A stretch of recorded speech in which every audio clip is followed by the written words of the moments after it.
Yan, mayroon tayong gagawin mga pops. Ito yung bass guitar amplifier ni Sir, no? Bali ang ano nito, stock pa din, kaya lang pag sa loob ng bahay malakas, pag sa labas daw mahina. Kaya mababa lang kasi yung wattage ito, no? Ang gamit pala niya na is ETDA lang. Yan ang kanyang itsura nyo. Yan. Bali ang gagawin natin, upgrade natin. Bali ang preamp niya lang ito ang gagamitin natin. At ang gusto ni Sir ay quasi. Kaya gagawa natin siya ng quasi na design. Yan yung kanyang buo, no? Ito yung ating printer, no? Yan yung brand ng ating printer. Ayan. LaserJet Pro in 12 watts. Kaya mayroon na tayo rito ano. Ito yung ating napili, itong Rocola na quasi. Yan yung kanyang schematic. Yan. Ayun, hanapin natin yung kanyang block layout para magawa na natin.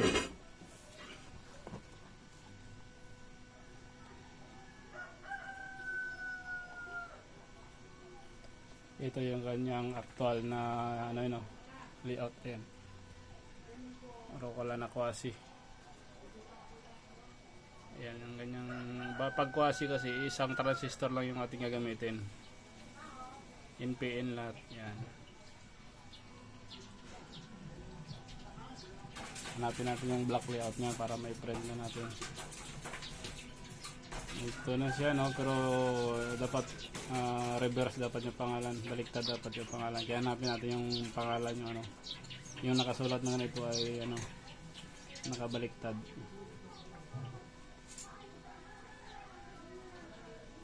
Ayan, ito. Ayan, ito na siya, no? Quasi ito. Dalawang klase kasi nakalagay rito, quasi saka complementary. Kaya ito yung gagamitin natin, itong quasi. Puro NPN yung transistor niya. Ayun, i-print natin. Kaya lang kuha na tayo ng papel, no? Ang gamit para natin ng paps ito. Ito yung ginagamit natin ng papel, Imari. Na ito, coated glossy. E3. Kuha tayo, no? Print natin. Tumba po natin yung cellphone. Magawa tayo ng dalawang kopya. Para kung sumabala yung isang kopya natin, mayroon tayong reserve na isa.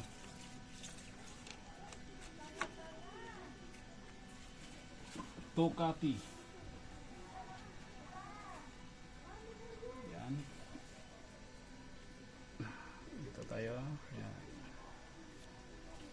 Dalawang kopya.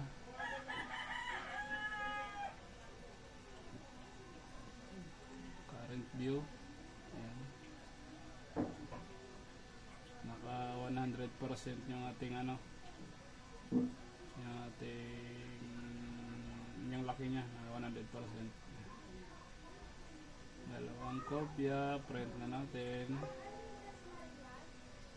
Ayan.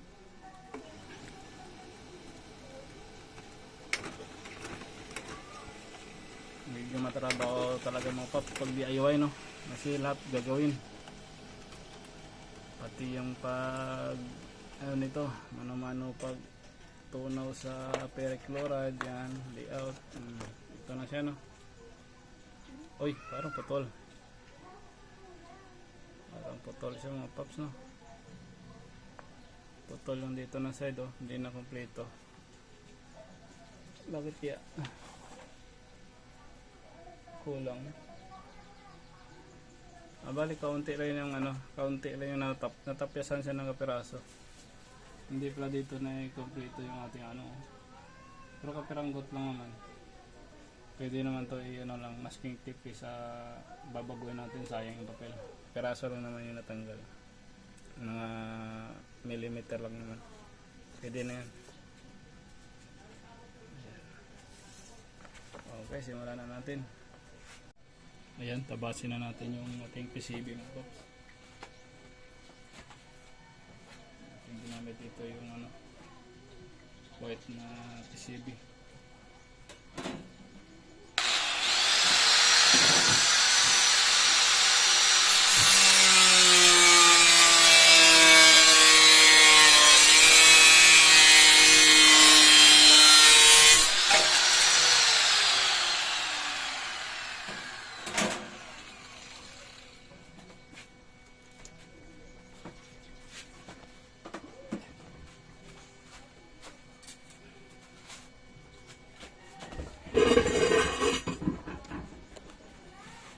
medyo nangitim niya ating PCB kasi matagal na stop, pero matatanggal natin yan.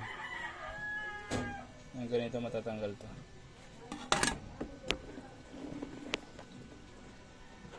Ayan. Oh, tambay natin.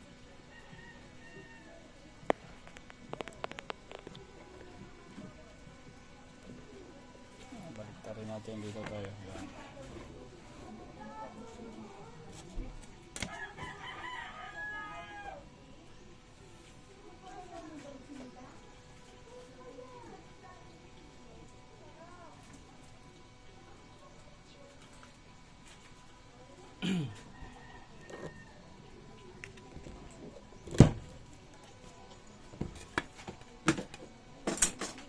Ayun, ang gagawin natin, linisin natin ating PCB. Tanggalin natin itong itim-itim. Ayan.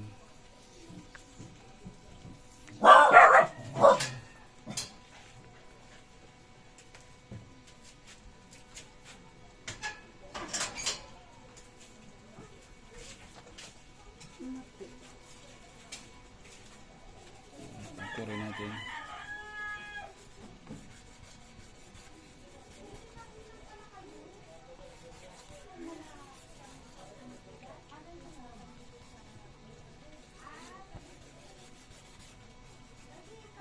Kailangan kumintab siya ulit, maibalik natin yung original niya ng kulay. Mas makintab pa doon para kapit na kapit yung ating toner na. Kasi pag hindi natin siya na linis na maayos, hindi kakapit yung ating toner.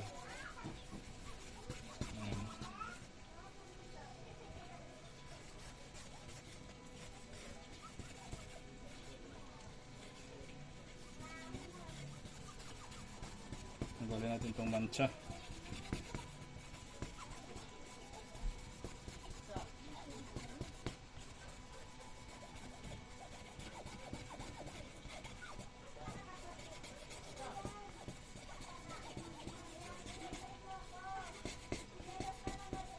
Grabe ang itim na.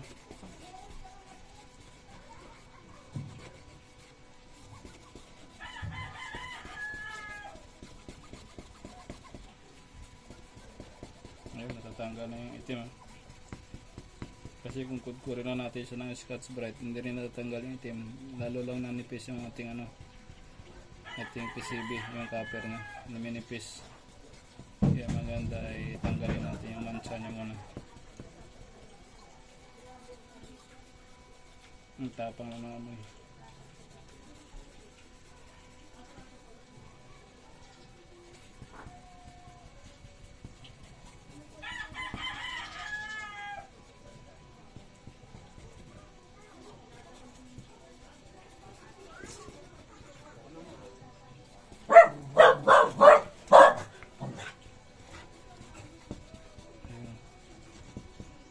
Tanggal na. Parang magic lang.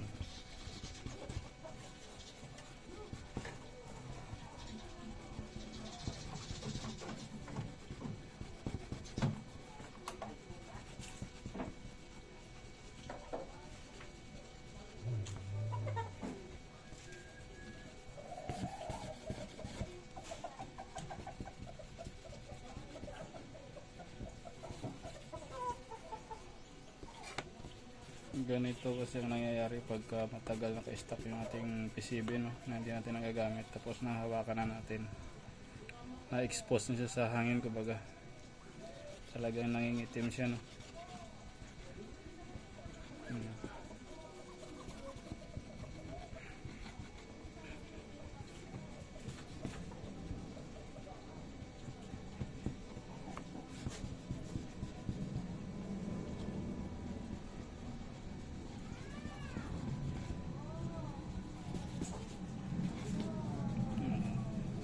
Tapos makintab na siya, no.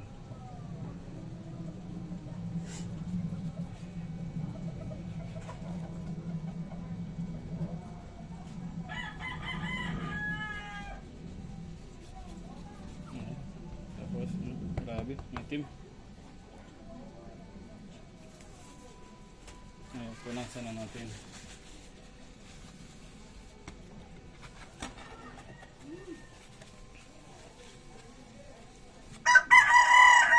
Grabe, napaka-itim niya, no?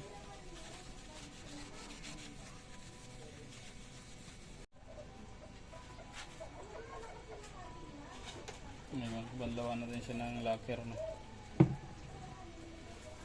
Para matanggal natin yung natirang chemical doon sa ano nilagay natin kanina.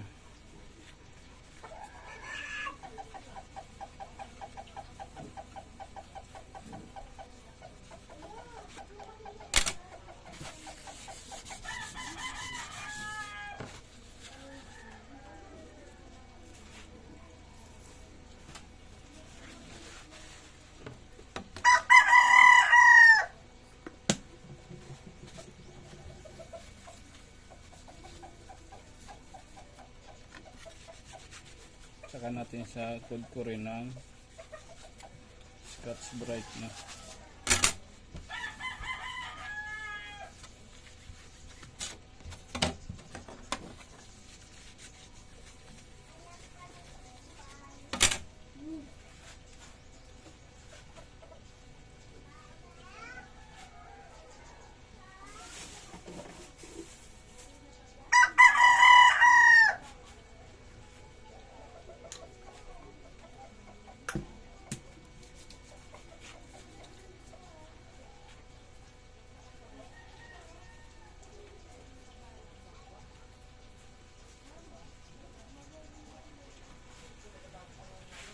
Yan, kudkurin natin sa nito.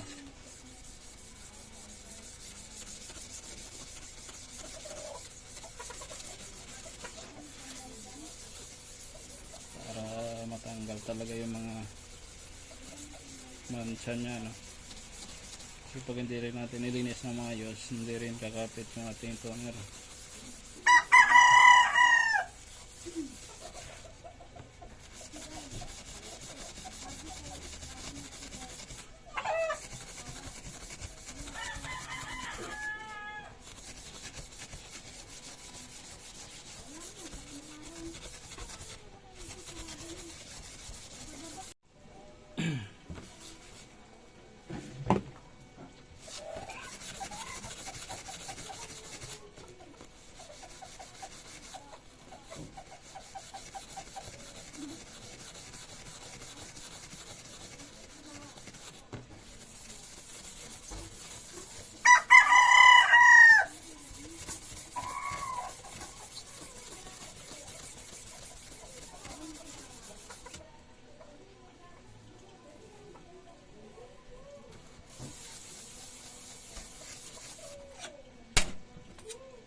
Lagyan ito yung ating gagamitin na speaker protection yung mga paps, no?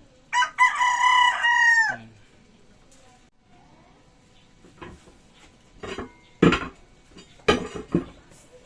Ayan, ilagay na natin siya, no? Ilagay na natin. Gamit natin itong ating pinaghalong acetone at alcohol.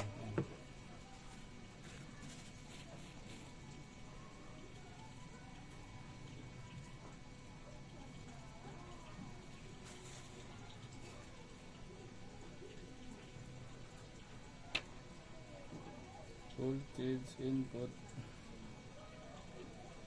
Ganyan lang.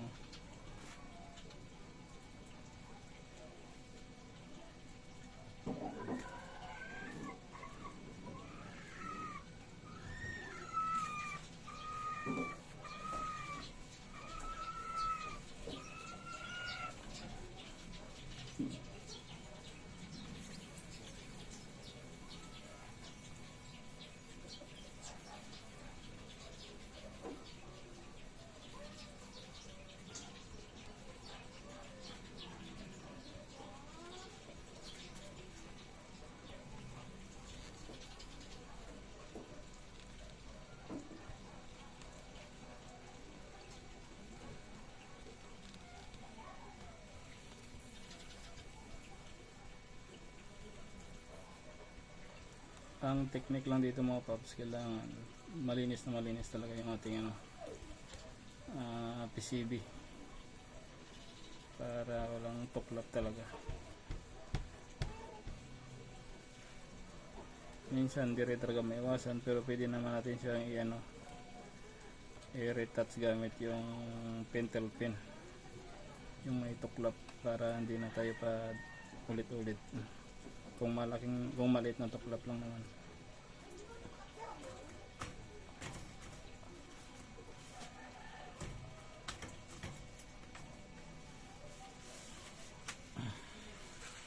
Ito isa lang, nangingitim na agad, oh. Ang bilis ng itim, oh. Pag na-expose lang ng kaunti, nangingitim na agad, oh.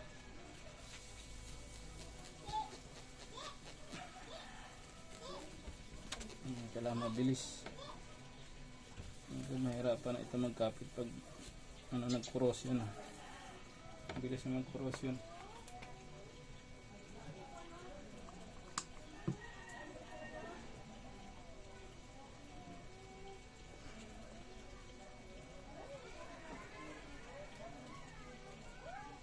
Ito yung ating speaker protect. Ayan, lagay natin dyan.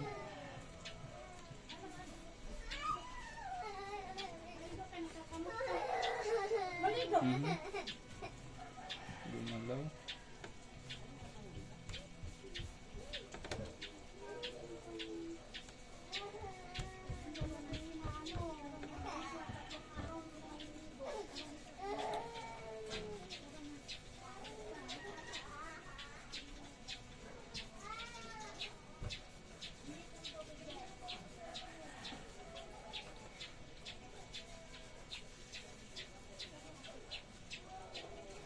Natuklapin na natin itong una, no?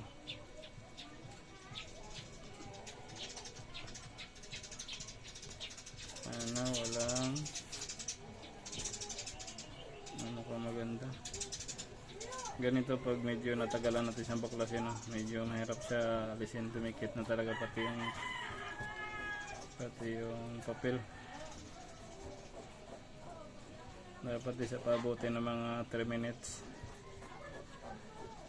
Pag umabot siya ng 3 minutes, medyo mahirap siya tanggalin. Nagaganito siya.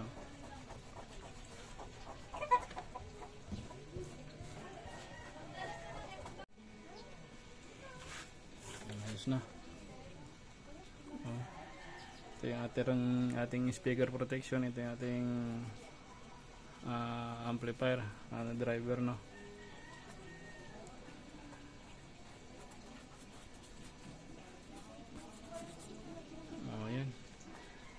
Ngayon, tunawin na lang natin ito sa mga ferric chloride para maumpisa na natin yung taniman.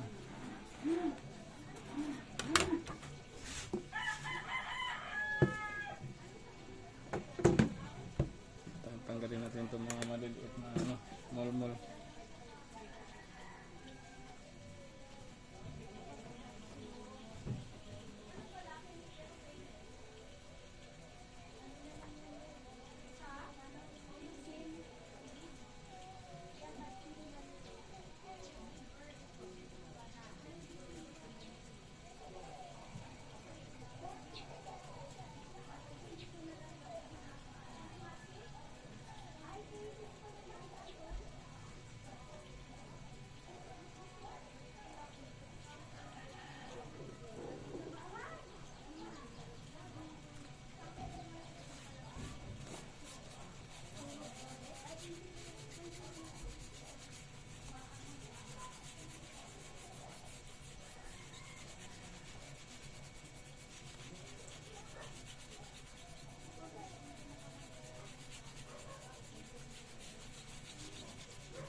Siya, no? Tunawin na lang natin to sa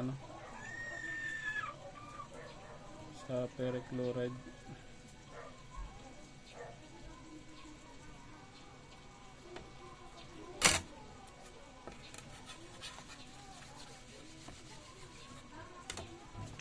Okay. Yan yung ating ginawa mga paps na ano, quasi amplifier. Yan. Simple lang ang design niya, no. Bali 1 pair lang siya, no. Amono lang to. Ito yung kanyang driver, no, Racola.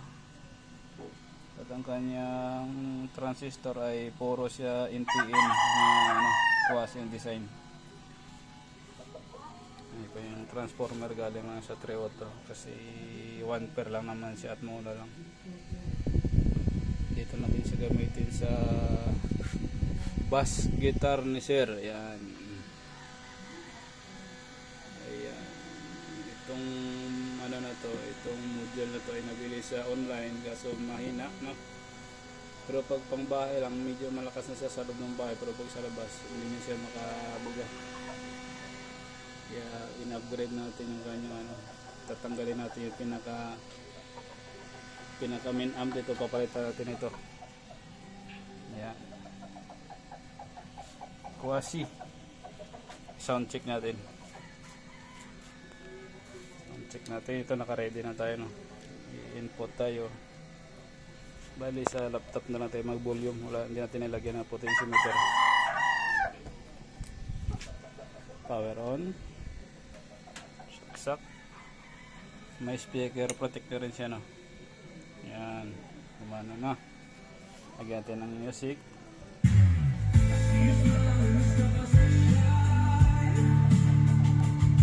Nakasan natin.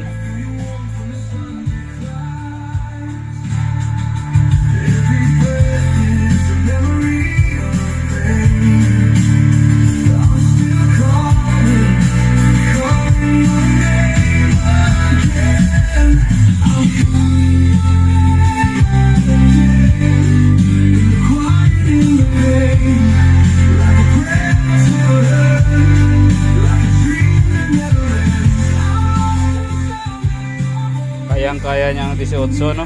Na 1,000. Sigurado kaya niya rin ito. Ito 100 watts lang to. Yan, i-fix na natin sa loob. Abangan nyo na lang yung update natin dito mga paps para ano, makita nyo ang tunog niya, no? Marinig. Yan, ito na yung loob ng ating bass guitar mga paps, no? Ayan, kanyang ayan, 1 pair lang siya, no? Saka mono lang. Transformer niya. Ayan. Ayan, kanyang preamp. Ayan. Ayan, i-testing natin maya konti. I-connection na natin yung wire ng speaker. Okay. Okay na, testing na natin. Power on.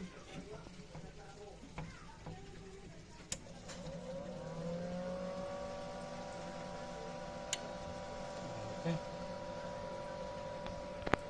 Ayan, i-connection na lang natin yung speaker.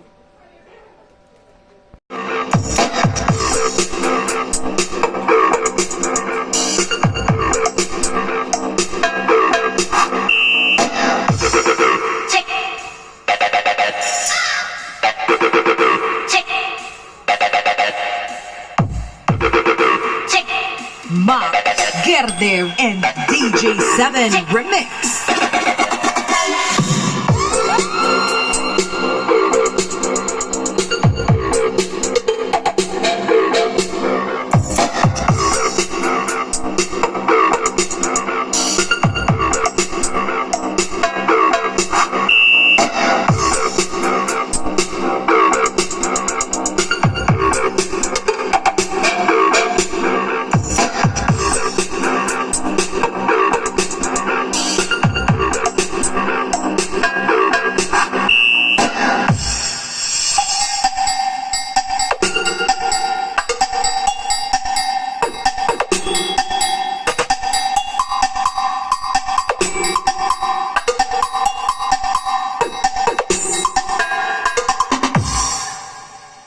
Here John Lunta, Max Gerdev and DJ7 Remix.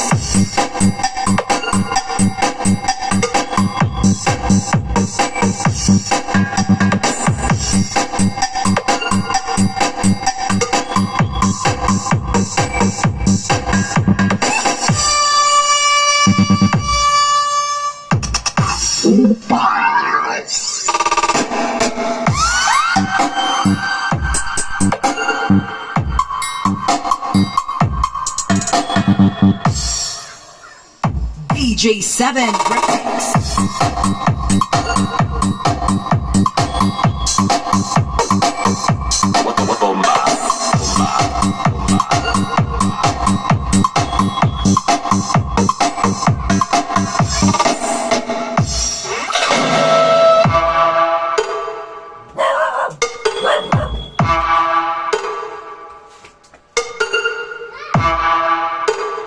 Here John Luntao, Mac Gerdev, and DJ7 Remix.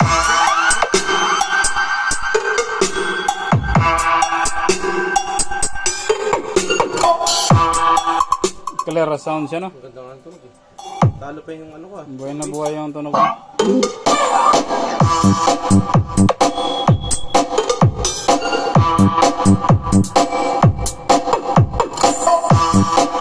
Ilagay nga natin ano, speaker na kung sabay sila kung maibubuga niya ba. Tapos masira na agad ano. Hindi basta masira yan. Kasi Makapal heatsink niya eh. Here John Luntao, Mac Gerdev, and DJ7 Remix.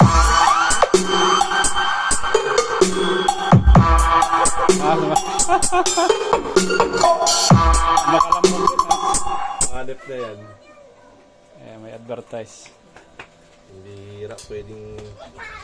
Mga totoo, gawan mo siya ulit ng isang box pa, no? Para medyo malakas-lakas yung buga niya. Kung may speaker doon na passive sa school, hindi kakabit ko dyan. No? Oo.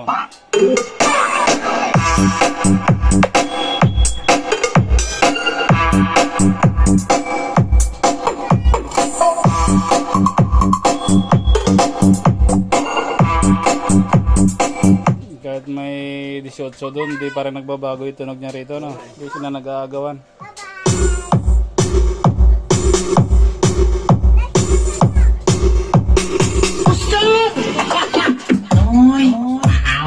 DJ John Escape, Edgar Ganya Remix.